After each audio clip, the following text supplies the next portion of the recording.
Bom, antes de mais, obrigado, obviamente, pelo convite. Apesar desta... Eu sou uma pessoa que tem as maiores dúvidas em relação à lucidez matinal, mas vamos testar a coisa. Eu queria... Aquilo que me foi proposto foi falar sobre o choque, o tema do... O choque como tema, não é? E eu queria fazer...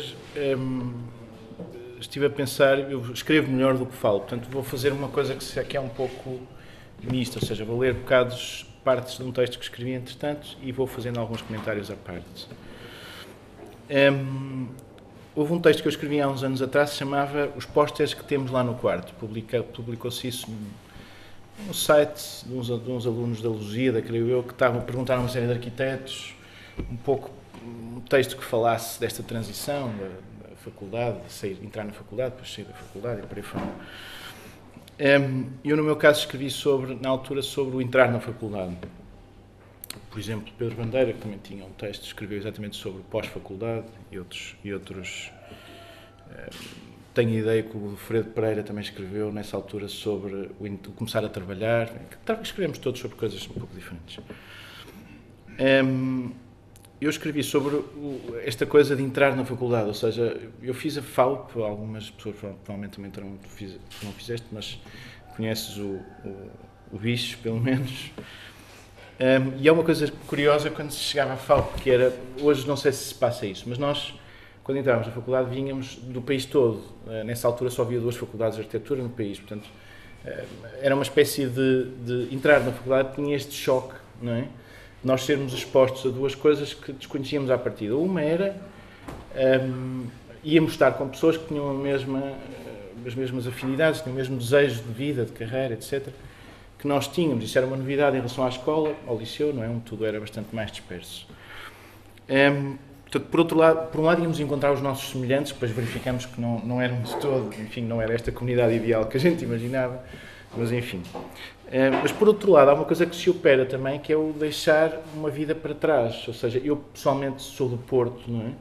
Portanto, tinham uma vida anterior, os amigos, grupos de amigos, hábitos, gostos e tal, que no processo de entrar na faculdade, curiosamente, se desmontam, não é? E se desmontam até ao ponto, essa era a questão do texto, se desmontam até ao ponto em que o nosso quarto, o quarto da nossa casa, de casa dos nossos pais, não é? Onde nós vivemos, fica uma coisa anacrónica, e os pósteres que lá tínhamos, das bandas que gostávamos quando andávamos no liceu, ficam uma coisa completamente anacrónica, parte de um passado que já não é o nosso, incorporamos um passado novo, um presente novo, quando entramos na faculdade, e deixamos essas coisas todas para trás. É esse choque que é interessante, enfim, que nos acontece a todos, imagino eu. Portanto, vou fazer isto, vou ler bocadinhos e ir comentando entre essas leituras.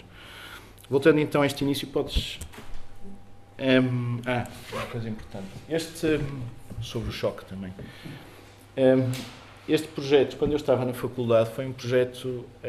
aliás, nesse texto também falo exatamente deste projeto como uma espécie de experiência iniciática, não é? Nós éramos bombardeados com referências que normalmente eram referências muito próximas daquilo que é o ideário mais estrito daquilo que se chama Escola do Porto. Portanto, como éramos mais ou menos putos reguilas ou qualquer coisa do género, íamos procurar exatamente aquilo que era mais diretamente contra, não é? essas ideias com que nós estávamos a ser bombardeados. E, obviamente, tentámos procurar aquilo que fosse mais dolorosamente contra. O sítio onde se dá a pancada, no sítio onde sabemos que dói mais, não é? Portanto, obviamente, um dos meus ídolos de escola foi o Remo Koolhaas, porque, de facto, era um dos que batia na escola no sítio onde doía mais. Portanto, essa parte tinha um certo interesse. Mas, de qualquer maneira, nós, nesta altura, a comunicação não era tão rápida como é agora, não é? Não havia internet, não havia nada dessas coisas, mas sabíamos que havia um projeto que era este projeto para o Euralille, em França, que tinha sido publicado ainda só em imagens e esquemas, desenhos e por aí fora, e era extremamente prometedor. Para mim, por exemplo, foi durante muito tempo um projeto que eu segui parecia-me impossível aquela forma tão perfeita, era uma espécie de uma forma oval que fazia que vocês veem ali em cima, né? Fazia uma espécie de concha ali em cima e tal. Isto já é um desenho relativamente posterior. Há desenhos anteriores em que este objeto ainda é mais puro. E ao mesmo tempo há uma discussão nos meios teóricos e tal que está a acontecer entre fazer uma arquitetura compacta ou fazer uma arquitetura fragmentada. As arquiteturas fragmentadas correspondiam mais ou menos àquilo que veio a ser conhecido como os desconstrutivismos, né, da arquitetura. E a arquitetura compacta era esta espécie de recuperação da arquitetura moderna que acabou por vingar nas obras dos Herzogs, dos Soutos Mouras, ou seja, dos Merkelis, dos Zumthors, por aí fora, dos Monets. E, de alguma maneira, havia esta oposição entre o fragmento e a compacidade. E isto parecia-me um manifesto pelo compacto. Em projeto era um manifesto pelo compacto. E quando é construído, quando eu vejo a construção, é um manifesto pelo fragmento, ou seja, é a decomposição de uma forma compacta. E foi uma desilusão tremenda para mim, eu lembro perfeitamente disso. Foi um choque para mim ver como é que o Kulas, eu acho que ele voluntariamente desmontou aquela forma, transformou numa forma feita de fragmentos. Vocês veem um pouco à direita, não é? Aquele grande disco, não é? Fica todo partido, todo dividido em bocados, todo dividido em fragmentos, ou seja, aquela unidade da forma que nos aprecia. Enfim, para mim foi um sacrifício ter de ver aquela coisa. E, para além do mais, a informação, como disse, não chegava rapidamente, portanto, nós andávamos a rondar as lojas que tinham revistas de arquitetura para ver quando é que saía uma que trouxesse a imagem disto construído. E a primeira que saiu é uma revista que se chamava Kenshiku Bunka. É uma revista japonesa, todas escritas em japonês. Alguém comprou aquilo, ninguém conseguiu ler, obviamente, um átomo do que lá estava escrito, mas era só para ver como é que aquilo tinha ficado construído. E ser os primeiros a ver como é que aquilo tinha ficado construído. Havia essa espécie de sofreguidão, não é? por estas coisas. Enfim, portanto, começando, a primeira coisa que me ocorre e que me surgiu na conversa que sucedeu a este convite sobre o choque é falar da chegada à universidade. Não foi seguramente o primeiro choque, tive tantos outros antes que quase podia falar de um percurso até aí traumatizante, como se o tivesse sido, mas foi um choque que me pôs perante um problema, o que me parece o mais interessante para falar de choque. O choque é qualquer coisa que nos põe subitamente perante uma situação completamente nova, mas mais do que isso, põe-nos abruptamente nela. Nada do que temos nos prepara para ele, é uma explosão repentina, é uma violência que nos leva de um estado para o outro. O problema é que nada do que tínhamos nos serve para antecipá-lo ou sequer para reagir no momento em que ele nos acontece. Não é possível confundir o choque com a surpresa. A surpresa é uma espécie de estado médio do choque. Há muitas ideias, muito trabalho sobre o choque. O choque é um tema que é trabalhado na teoria da arte, na sociologia, etc., como forma bastante aprofundada. Se pensarmos que vivemos dentro da cultura ocidental, em todo o arco clássico, debaixo de uma ideia de permanência, de continuidade, percebemos facilmente o choque como uma coisa maligna. A perturbação é inimiga da continuidade. O choque é uma versão radical da perturbação. Se a perturbação é uma condição de instabilidade que podemos mais ou menos gerir, o choque é uma excentricidade de tal ordem que se torna aberrante ou abominável. É uma coisa indigesta, incapaz de ser absorvida por um organismo humano. No entanto, a modernidade, ao surgir, usou o choque precisamente como arma desestabilizadora. Não que não houvesse com que nos chocarmos antes. Os Átilas e os Dráculas deste mundo, reais ou imaginários, trazem-nos a abominação, o inaceitável. Mas isso é o horror, não o choque. O horror é a exposição prolongada ao choque que, de tão sistemática e reiterado, perde o seu poder maior, o impacto instantâneo. Um instante, um momento súbito. Esse momento precioso e único entre um antes e um depois, precisamente determinado. No choque existe um antes, um durante e um depois. E vou-me concentrar um pouco no que aqui mais me interessa, que é o depois. A imagem que vocês veem é uma imagem acho que toda a gente conhece, O Cão da Luz, do Luís Buñuel. Cão da Luz foi um filme que foi lançado em 1929. Eu imagino sempre a sensação de ver este filme pela primeira vez, ou seja, para nós o cinema é uma coisa que já está mais ou menos incorporada, nós lidamos com ele com relativa facilidade, não é? Não é uma coisa estranha. Mas eu acho que em 1929 era uma coisa bastante estranha, ou seja, ver um filme no cinema era uma coisa... Eu não sei como é que se reagia fisicamente à experiência de ver um filme. Há aquela história do filme dos Lumière, não é? Do comboio a andar, que as pessoas se assustam porque parece que vão ser atropeladas, não é? Então eu acho que para nós imaginarmos o impacto do Cão da Luz, temos de imaginar a despreparação física, não é? Que teríamos na altura para lidar com o cinema. Este é um filme que instala uma perturbação, uma confusão generalizada. Mas o momento que todos recordamos desta curta-metragem, quem o viu e quem sem o ter visto o conhece, é esta cena do corte do olho. Eu lamento ser tão indigesto a esta hora da manhã, mas é o choque, não é, que estamos aqui a tratar. Eu não sei se toda a gente viu o Cão da Luz. O Cão da Luz é uma curta-metragem, uma coisa de 15 minutos mais ou menos, mas tem um impacto bastante mais extenso do que esses 15 minutos. Esta cena do corte do olho, portanto, ela aparece logo no início e estabelece as condições para o que vem a seguir. Depois daquela agressão que nos primórdios do cinema se sentiria como uma agressão ao próprio corpo, ao de cada um dos espectadores, tudo muda porque fomos todos violentamente agredidos. O que se segue-se em choque, depois do choque. O choque serve para que nos sintamos todos abandonados do que tínhamos antes. A modernidade na cultura anunciou-se assim, cortando os olhos com que víamos o que antes existia, e os que íamos usar agora eram instrumentos... Cortando os olhos daquilo que existia, e os que íamos usar agora eram instrumentos diferentes. Numa visão maquinista ou mecânica do moderno, usaríamos próteses novas para que a forma como nos apercebêssemos do mundo fosse ela própria já parte do mundo novo. Noutras versões, pensaríamos sobre ele, já sem a muleta redutora dos sentidos, para que essa versão pudesse ser essencialmente uma visão intelectualizada do mundo. Noutras ainda, novos olhos seriam necessários. Olhos distorcidos, compostos de partes confusas de olhos diferentes. Olhos estranhos e capazes de lidar com a estranheza do mundo que aí vinha. Na realidade, isto, no fundo, acabam por ser três tipos que definem três abordagens muito concretas do moderno. A versão mais maquinista, mais ligada aos processos de industrialização e por aí fora. Uma versão mais platónica, se quisermos, mais ligada aos fenómenos de intelectualização pura do processo moderno e do fenómeno moderno.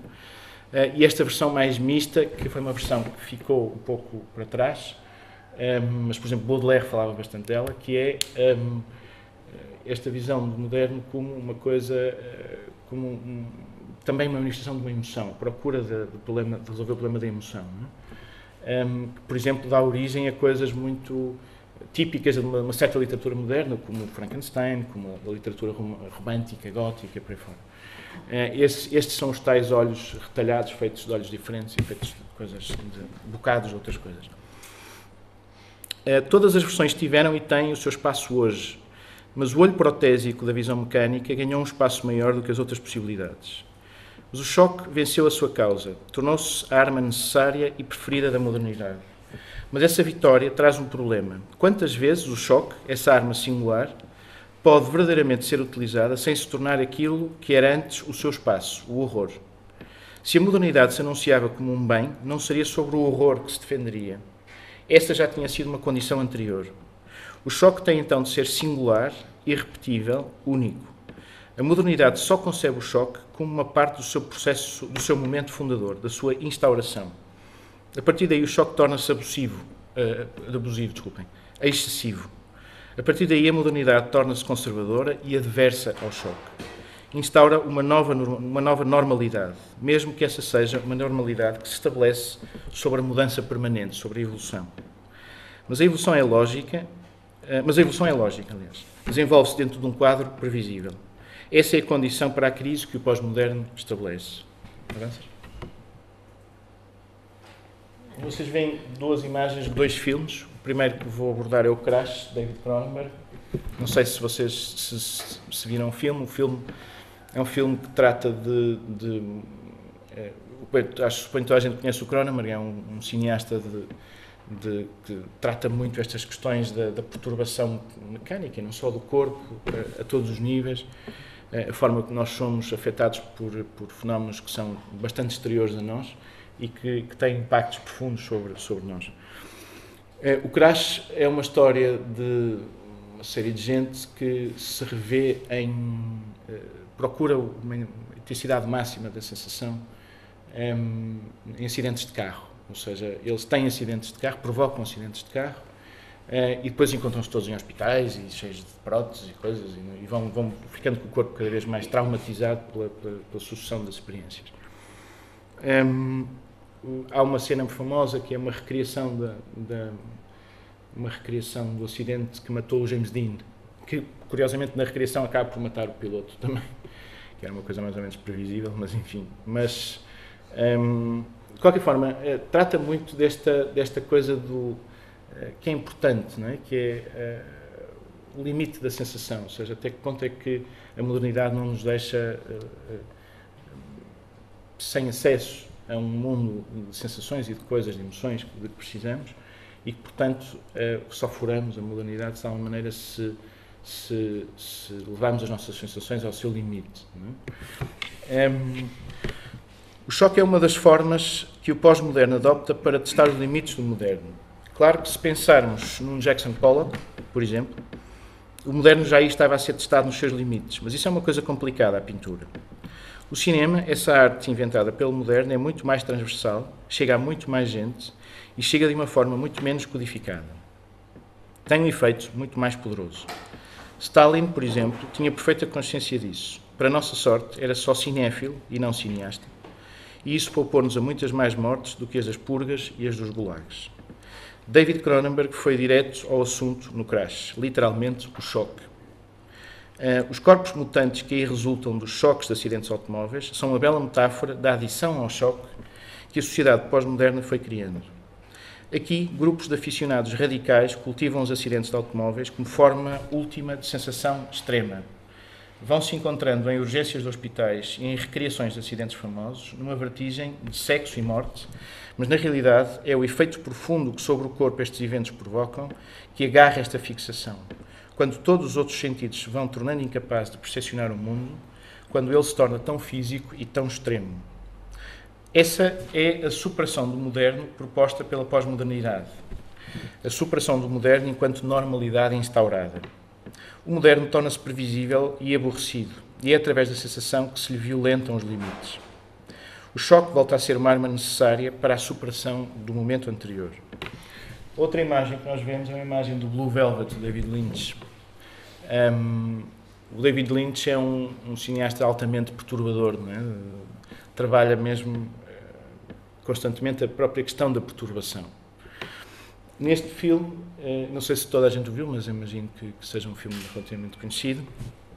Neste filme há uma espécie de processo de destruição de inocência, não é? Ou seja, o Jeffrey, o ator, o personagem que é representado pelo Kyle MacLachlan, aquele personagem que depois apareceu no Twin Peaks e por aí fora, é essencialmente um jovem inocente que vem passar umas férias ou qualquer coisa do género da casa dos pais e é confrontado com uma situação limite, ou seja, é confrontado com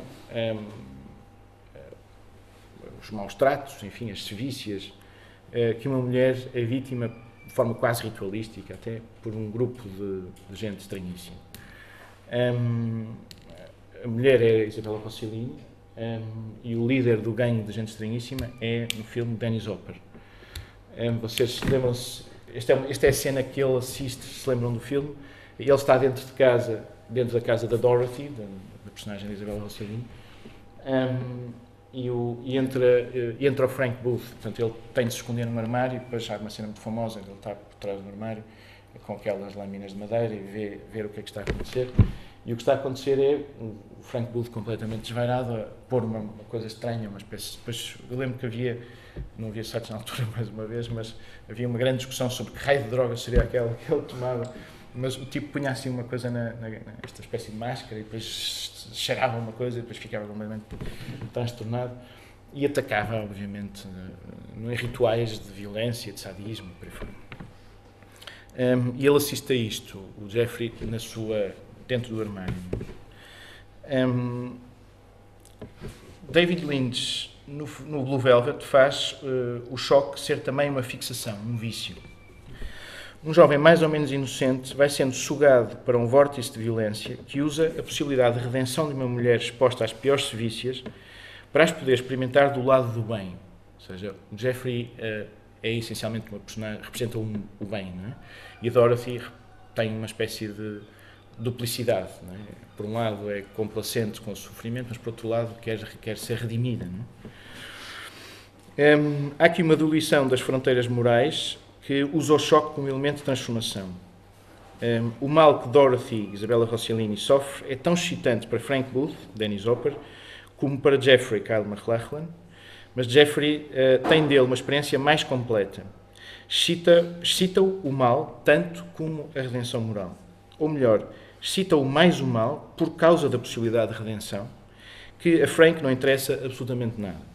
E aí Lynch expõe a nossa condição contemporânea no seu aspecto mais terrível.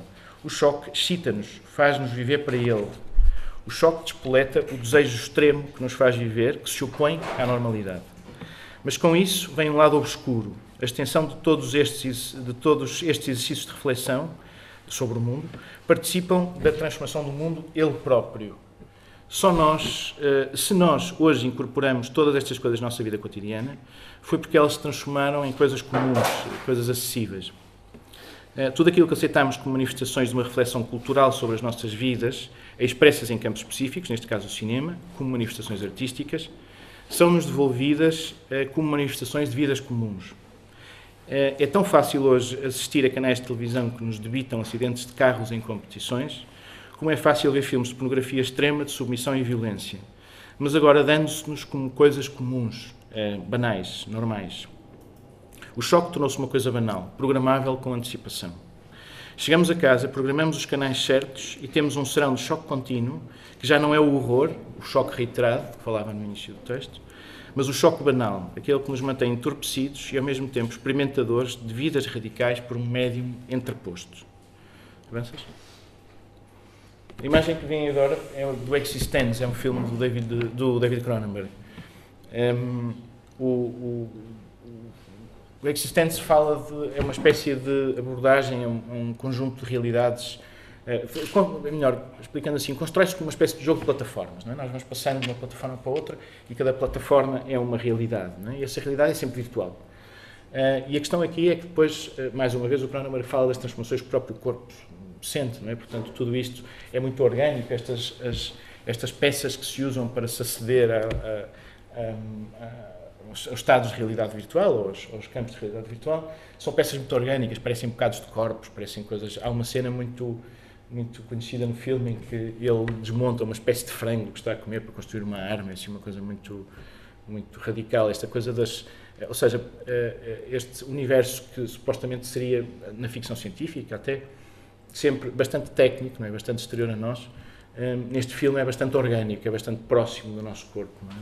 Portanto, eu tive para trazer outra imagem, hesitei, acho que esta é mais eficaz, mas tive para trazer outra imagem em que o personagem da esquerda, que é o Jude Law, não tem um nome, porque tem vários nomes ao longo do filme, o Jude Law tem de receber o implante para poder ligar-se, não é, através à realidade virtual através destes aparelhos, e é uma cena completamente escabrosa, um tipo com uma espécie de martelo pneumático a enfiar uma coisa na coluna do tipo, é uma coisa quase até sexual nesse sentido, é uma coisa muito brutal, não é? Essa imagem, como imagem, muito chocante também, num certo sentido. Mas enfim, de qualquer maneira, o filme teve um impacto muito grande na altura, falava destas coisas aliás, todos estes filmes falam de coisas que no seu momento não estavam sequer quase implícitas, estavam assim no ar, estavam assim... Enfim, David Cronenberg, de novo, trata do choque em Existence. É um filme que nos fala das camadas sucessivas de realidade que o mundo virtual traz até nós. O filme é uma sucessão de surpresas que tem o choque como ponto de viragem, de transição entre camadas. Estamos no filme como se estivéssemos num jogo de plataformas, uma sucede à anterior, até que a realidade, ela própria, se perde na multiplicação de realidades a que estamos expostos. O choque aqui é totalmente virtual. Quando julgamos que estamos confrontados com uma situação limite a uma realidade contextual em que estávamos, desaparece, ou melhor, uma realidade contextual em que estávamos desaparece e é substituída por uma nova. Que espaço é que resta aqui ao choque? O choque deixa de ser uma nossa confrontação violenta, física, e passa a ser um momento súbito de excitação. A forma como nos expomos a este choque protege-nos porque não somos nós que fisicamente o suportamos. É uma parte de nós, uma nossa projeção, a que está exposta. Ganhamos vidas, como os gatos, nesta exposição a que nos dispomos. Julgo que a contemporaneidade matou o choque, domesticou-o. O choque deixou de ser uma exposição ao limite porque expandimos os nossos limites ao retirarmos-nos fisicamente destas situações. Se quisermos ser rigorosos, estamos quase a eliminar a noção de limite e, ao fazê-lo, estamos a exterminar o choque. Vemos hoje colunas de refugiados a deslocar-se por toda a Europa, a fugir de horrores a que estão expostos e, no entanto, depois de todas as provações, o choque talvez seja ver a Europa a fechar as portas. Talvez o ato fisicamente menos violento que cada um destes refugiados sofreu. Mas é de longe o mais estabilizador. A pornografia cada vez mais crescente de imagens que vemos sobre estas migrações tem como objetivo chocar-nos e fazer-nos reagir, mas ao mesmo tempo a nossa reação depende de um crescendo de exposição do que sofre quem viaja desesperadamente para nos fazer reagir. Se pensarmos de uma forma cínica, o horror mais hediondo é aquele que tem de ser exposto para que a nossa reação aconteça. Somos cada vez mais máquinas de absorção de choques. Lidar com elas implica uma atualização constante de software para que o sistema produza uma reação. De alguma maneira, vamos perdendo uma coisa fundamental para que o choque produza em nós uma reação humana não codificada, não premeditável. Perdemos o assombro, a capacidade de nos assombrarmos, ou, mais precisamente, de nos deixarmos assombrar. Há uma certa ingenuidade no ato de deixar-se assombrar, e a ingenuidade é hoje uma qualidade negativa. Mas esse momento de ingenuidade, esse reduto sobre camadas de cinismo, é fundamental para que alguma humanidade exista. A arquitetura, de quem eu não falei praticamente ao longo desta conversa, dá-nos isso, se não a virmos como uma produção permanente de espetacularidade que nos faz admirar o feito e a capacidade de o produzir. Precisa de tempo e de espaço para se a viver, a arquitetura, e o assombro, ao contrário do choque, pode manifestar-se na mais ínfima das coisas. Creio que esse é um papel que reclamo para os arquitetos, assombrar e assombrar-se. E essa sensação ou emoção, que é em boa parte física, faz-me viver a mim como arquiteto e como gente. Voltando ao início, quando comecei a ser arquiteto, maravilhava-me com o funcionamento de um edifício com gente lá dentro, com tudo o que nele se possa fazer, com tudo o que nele se possibilita que se faça. Hoje, se calhar, procuro o que nele me assombra e o que nele existe como registro de humanidade.